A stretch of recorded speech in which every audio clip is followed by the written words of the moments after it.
what what we do for a living actually is design schools and design educational institutions. And over the last many years have had the opportunity and the privilege to design uh, as part of teams which believe in progressive learning spaces. And that has been a very good and a very big learning experience for us. So here we are, and we are standing at a point where I think one of the key things that everybody's discussing just right now is how to scale up in India. How do you build many more schools? How do you build schools, or how do you sort of take this thing forward in such a way that many more people can access progressive learning in progressive spaces? And maybe just three or four points of concern or points of reference that seem to become recursive questions when you're talking about, what's progressive? How do you do this? How do you scale up? The scale up is the key thing for me today. I thought I'd just focus on that. So if we can just roll the slides. Is there a, can I get a remote or something? Over here.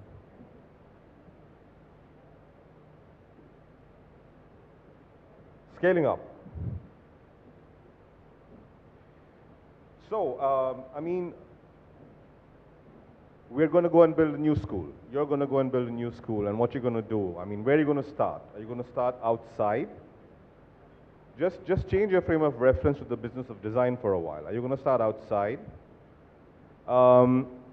You're sitting, you've made your business plan, you're having a discussion about what kind of school are we going to want to talk about? Are we going to want to talk about a school that has a value that communicates itself as something which is imposing? Are you going to say that we would like to have a brand new school which is really impressive? We would like to repeat the kind of design principles that were visible during the colonial time. We would like to look at bringing back a neoclassical look.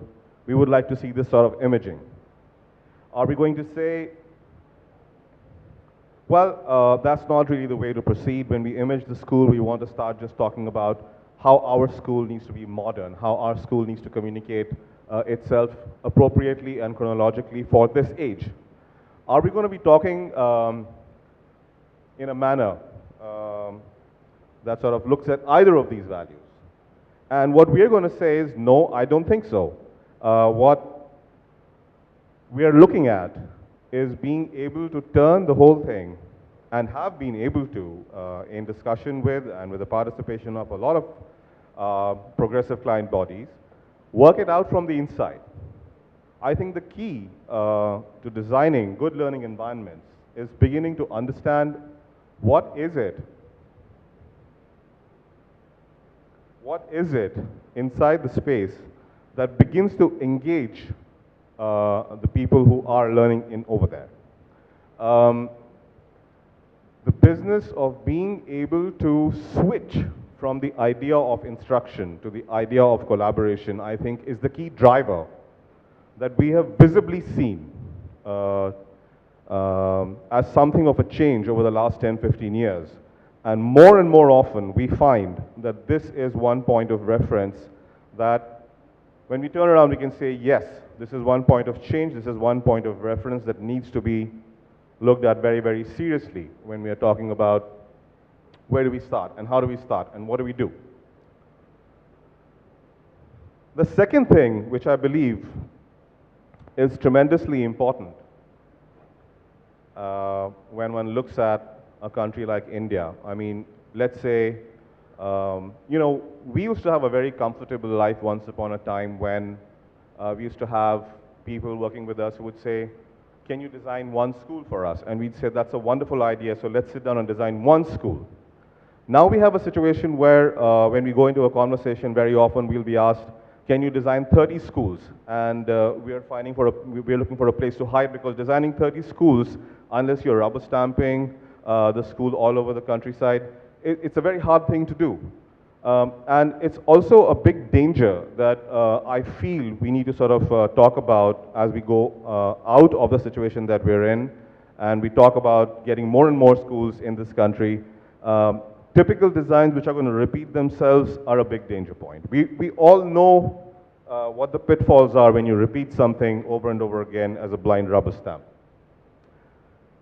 It's also got to be recognized that while you may be looking at EuroKids as one entity or any other entity as a single entity that's going to go and make its presence in terms of its schools in various different locations, these locations have very, very different attributes. Climatologically, in terms of how they might impact capital expenditure, is another point of reference in terms of what kind of designs and what kind of location specificity should creep into different schools in different environments.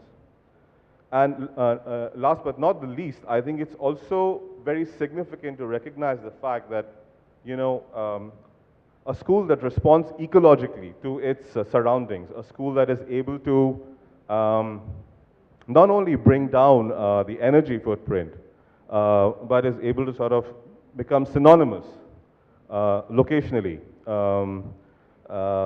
These are the points that sort of make it necessary for location specificity to come in centrally into the kind of design discussion or the design language that one talks about for schools.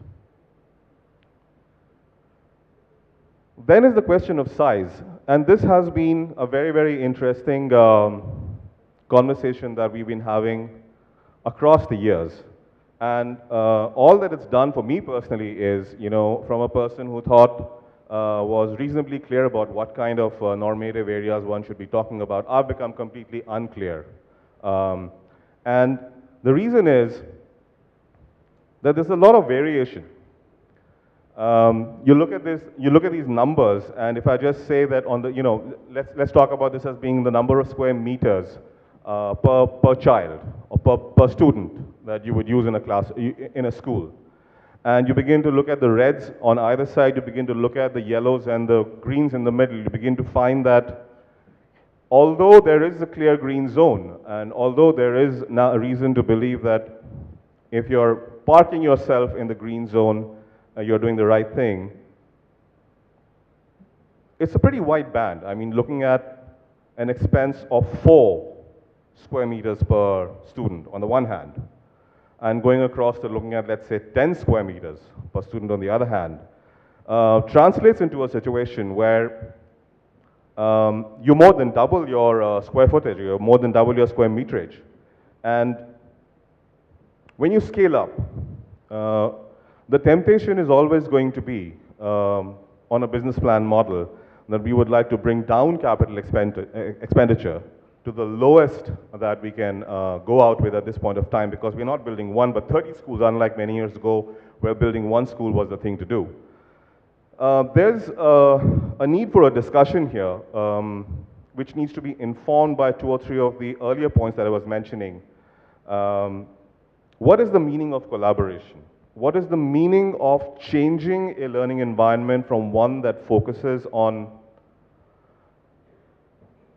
like me standing here talking down to you, versus a situation where all of us, like Andy mentioned, are, or like Madhulika mentioned, are working together on a project, learning by doing. Is there any impact this has on the size of a school?